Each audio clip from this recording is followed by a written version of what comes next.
So I finished my cowl, and now when I come back to my cast on edge, there's a little bit of a gap there.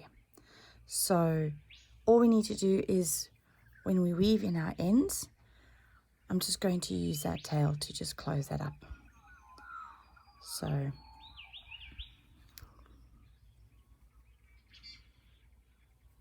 be easier for me if I turn it this way actually.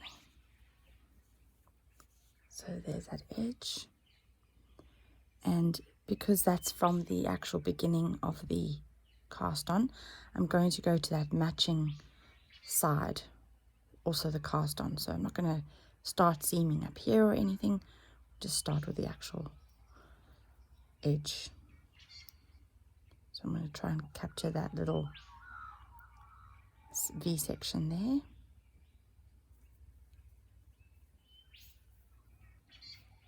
Pull that through so I can see that lines up nicely.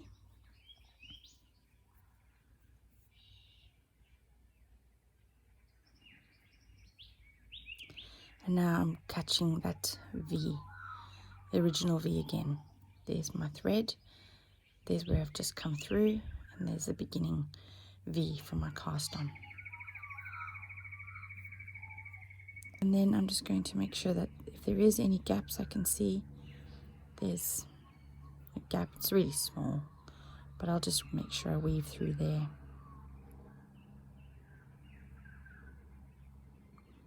It's worth taking time to just look and see where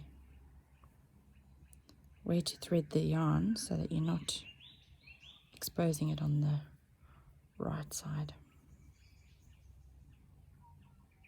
So I'm following that stitch. So I've come down, I've locked in on one of those purl bumps,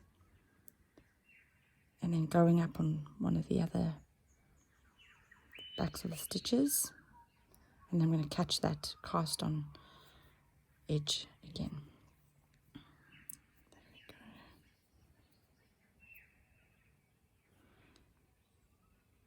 And you don't have to do it like this exactly.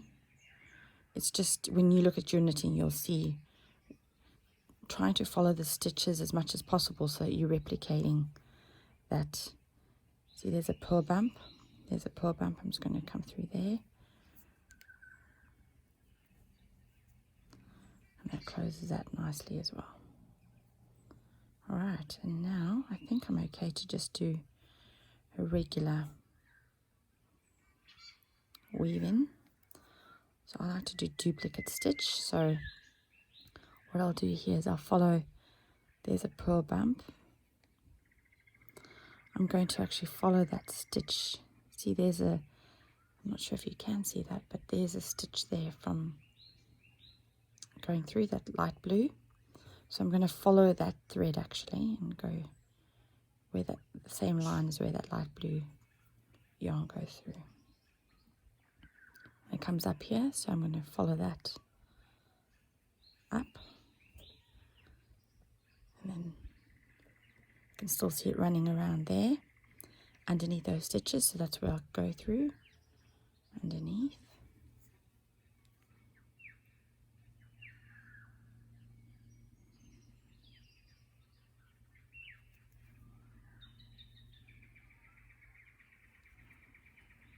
It's really great with this yarn color because you can see, and it's a good way to learn.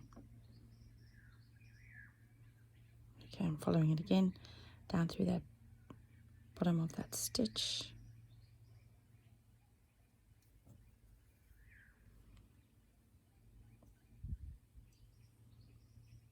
And then back down there again, and this will probably be my last one because I'm going to be running short of thread length. Okay, and I always tend to go right to the end, which is a habit I just can't get out of. So now I'm just piercing some of these threads just to lock it in.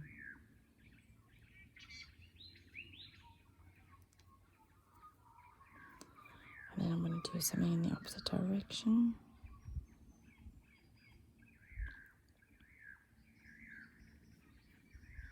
And I've come out of my needle.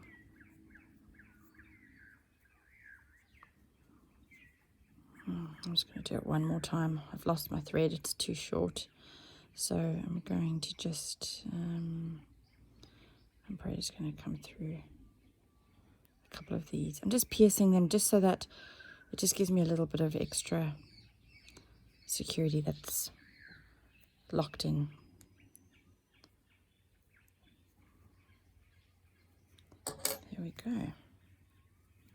So I'll just snip that off.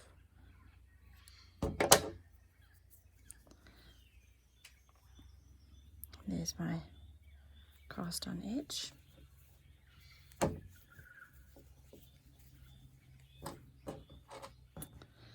Let's see if we can find it. I might have to just feel for it. Sometimes it's a little bit more of a knot. I think that's it. I remember the front, one color being green and the other a little bit pink, so